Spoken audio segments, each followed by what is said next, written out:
चक्रवाती तूफान रेमल ने 2 मुल्कों में मचाया तांडव। बांग्लादेश से पश्चिम बंगाल तक बरपाया कहर। घरों के परखच्चे उड़े, तिनके की तरह हवा में उड़े पेड़। 90 मील वाले तूफानी बवंडर ने बरपाया कहर। विनाशकारी साइक्लोन से 2 देशों में मचा हाहाकार। रेमल तूफान के खौफ से कोलकाता एयरपोर्ट से उड़ानों पर रोक।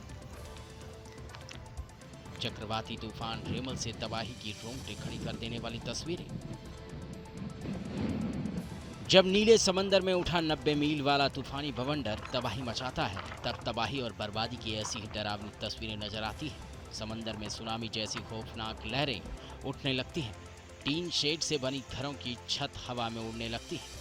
135 किलोमीटर प्रति घंटे की रफ्तार वाली तूफानी हवाएं बड़े बड़े पेड़ों को तिनके की तरह उड़ाकर जमीन पर पटक देती हैं।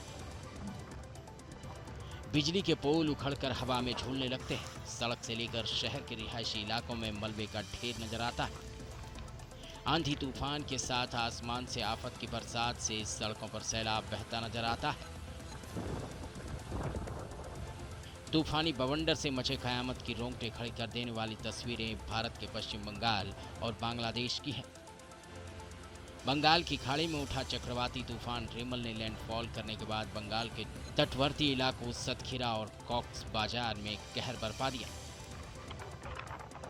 और जब रेमल का 90 मील वाला तूफानी बवंडर उत्तर में आगे बढ़ते हुए पश्चिम बंगाल के तटों से टकराया, तब देखिए कैसे कैनिंग में लैंडफॉल के बाद बंगाल 24 परगना में कयामत मचाने लगा।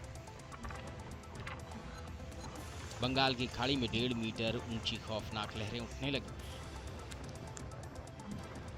तूफान रेमल के असर से बंगाल के पूर्वी मेदिनीपुर जिले के मंदारमणि और दीघा इलाके में आंधी तूफान के साथ जबरदस्त बारिश हो रही है।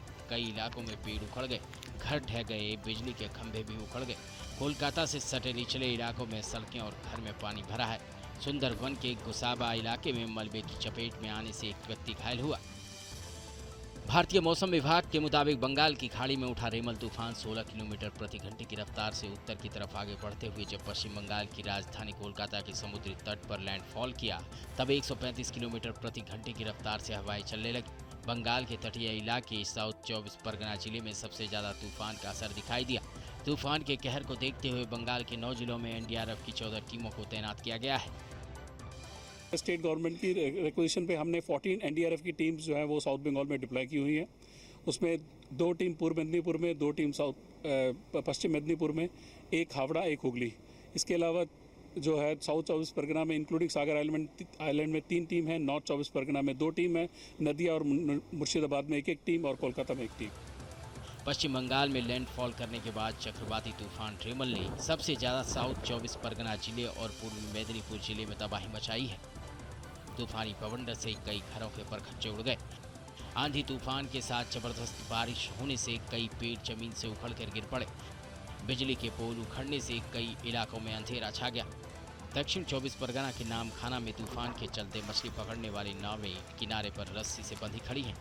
कोलकाता एयरपोर्ट से सभी उड़ानों पर रोक लगानी पड़ी है। बंगाल के सागर आइलैंड और खेपुपारा के तटीय इलाके में रेमल के असर से तेज आंधी के साथ भारी बारिश होने लगी। तूफानी बवंडर के चलते सैकड़ों पेड़ उखड़कर सड़कों पर गिर पड़े। गिरे पेड़ों को एनडीआरएफ की टीमें हटाने में जुटी है। मौसम विभाग ने लोगों से घर में सुरक्षित रहने की गुजारिश की है। मछुआरों को समुद्र में न जाने की सलाह दी गई है। एनडीआरएफ की टीमें हाथ में लाउड स्पीकर लेकर लोगों को सुरक्षित जगहों पर जाने के लिए अनाउंसमेंट कर रही है। पूर्वी मेदिनीपुर जिले के दीघा बीच पर समंदर में उठती खौफनाक लहरों से लोगों की जिंदगी बचाने के लिए एनडीआरएफ की टीमें लोगों को तटों से दूर हटा रही है। पश्चिम बंगाल में लैंडफॉल कर तबाही मचा रहा चक्रवाती तूफान रेमल असम से लेकर त्रिपुरा तक कहर बरपाने वाला है।